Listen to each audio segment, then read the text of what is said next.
All right, what's up guys, tubrepairstore.com. Here we're gonna do a demonstration of the glass putty. So when you're about to apply the glass putty, you have already prepped your damage, scuffed around your damage area, you've cleaned up the dust, and you've applied any mesh tape that you need to apply. Now you're ready to apply the glass putty. So at this point, our glass putty calls for a 1-part hardener to 50 parts putty. That's not an exact science, that is the minimum ratio. So you can be over on that ratio. So here we're probably over on the 1 to 50, and that's okay. So we give you 1 ounce of hardener, and you have 12 ounces of total putty between the finished putty and the glass putty in your kit.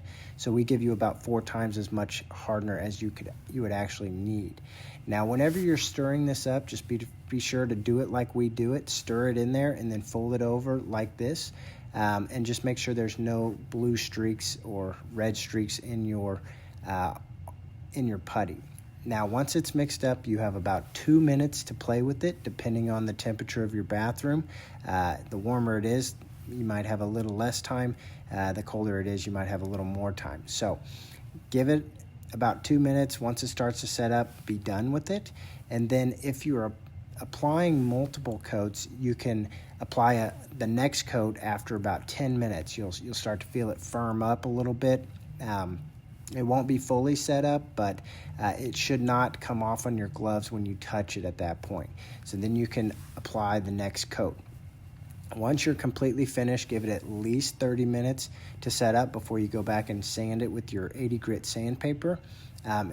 You'll feel it start to warm up, and just make sure it is room temperature again before you go back and sand it.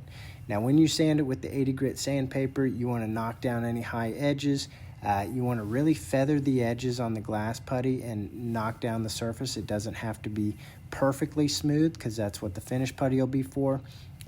But this is really for durability, so you want to make sure that after you get done with this part and you've sanded it, you can knock on your repair and it is strong. This will be as strong as your repair gets. So if you have any questions, give us a call, tubrepairstore.com.